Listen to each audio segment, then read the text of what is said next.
Welcome to Watt Corner with Guido. Replay analysis.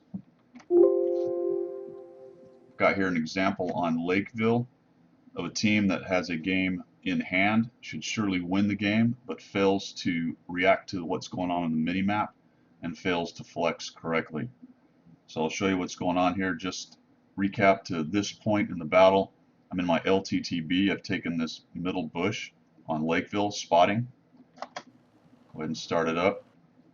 This is a game where I do an okay job, but not great. You can see that we have quite a crowd going over to the town. That's pretty standard. And we have a fairly light group going into the valley, and that's going to become an issue. We'll get some shots on guys crossing over, and what you're going to see here is we actually get up pretty quickly on this team, and then we end up throwing it away. You see the crowd going into the town. We're working on some guys that get lit here in the middle. The issue with what they're doing is they've just driven out into the open. For those that don't know, if you try to get to the town on this close side to the lake, that's a very bad idea. Where I am will light you up, and anybody back here has shots. You need to fade further to the south and try to stay out of spotting range, or at least minimize the time you're in spotting range. This Oni makes terrible decision and just sits right there. Not sure whether he's a bot or what. He's poorly angled. I'm actually getting shots into his very weak side, and even as you can see, the LTTB is able to pen that guy.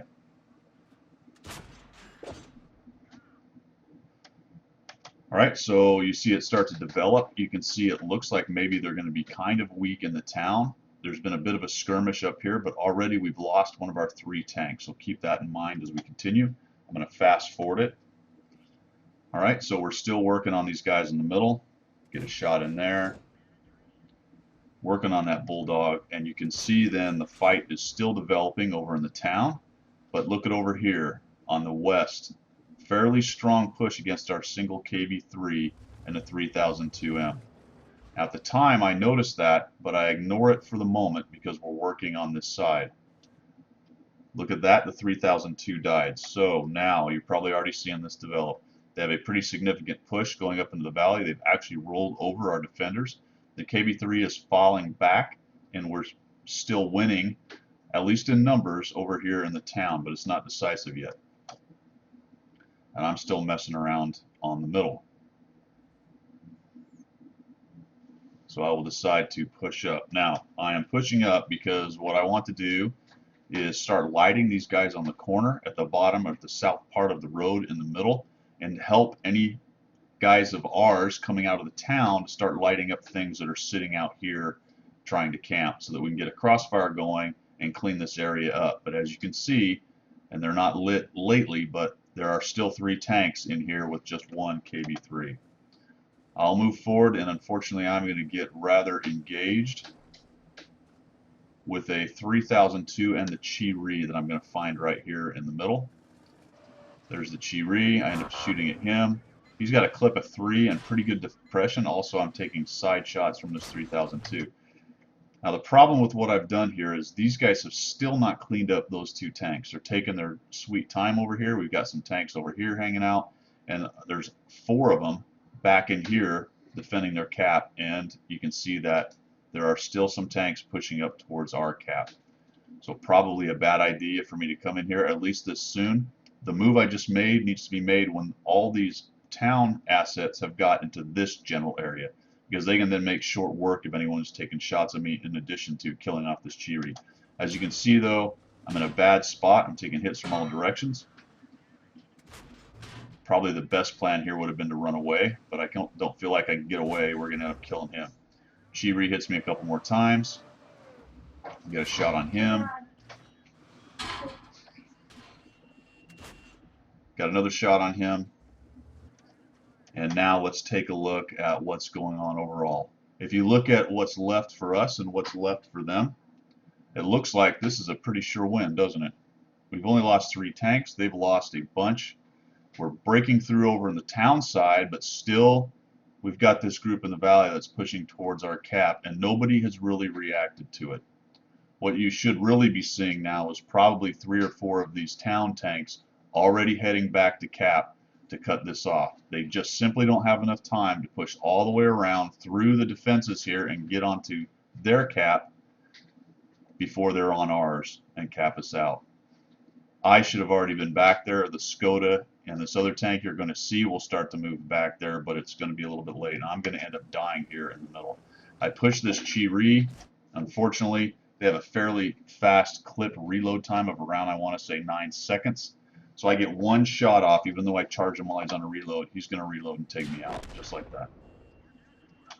All right, so where are we still? Again, coming out of the town. They've won it, but they're all pushing down to the south and coming across. It's been quite a long time since these have been lit over here, and you're going to find them go ahead and jump onto our cap pretty quick. You see the Skoda going back, but the 12T is not. And now we're finally getting some of the guys in the town heading back. The 112 is still kind of sitting there, the 3002 and another medium working around. You can see a 12T is going by me. The Skoda actually went through. They're not on the cap yet, but will soon be. The 112 has decided that he's actually going to go ahead and push up through the bottom here, and now they've got their defenders. We're pushing towards cap. Uh-oh, there they are. And oh, by the way, there's 3 of them. So they take out our T25. He's unable to do anything. It looks like he's trying to get a good spotting place, but he ends up dying to it. And now all we've got is a Chi-Ri and a 3002. And look at the numbers. Should have been a very easy win. Still, all of these heavies are pushing towards the cap. If they had just turned around and headed back, this would have been an easy cleanup win. You're going to see them actually get stuffed a little bit here as they move on to the cap, or try to move to the enemy cap, and it's just enough to let the enemy get on the cap, start killing off what we have left there. There goes the Yardy, or will be soon anyway. Tiger's on him. There they go. And you can see there's 3 on cap because we waited too long to flex back. If all these guys had just turned around, taken out the guys that were coming on the cap, and then come down to the south, it would have been an easy win. But all of these are fixated on pushing towards the cap. They went one flank and decided to stay that one flank, didn't make the right decision to come back. I didn't make the right decision to come back, and we turned what would have been an easy win into a sure loss. The 112 makes a late call and heads back towards, but he's not going to make it.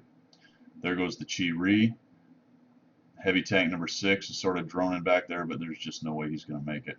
We ended up getting a couple guys on cap, but they're being reset. In fact, one of them goes through the cap and doesn't stay on it, so that hurt us as well, the 12T, if you'd have just stayed on cap. And that's just a lack of SA, looking at the mini-map and figuring out which of their tanks are accounted for, which aren't, and then watching that, holy cow, they're getting on our cap. We needed to do something about it. Looks like their Tiger 1 pushes through to screen, and it's all over but the shouting. There you go. And that's a great example of the not flexing back and turning an easy win into a loss.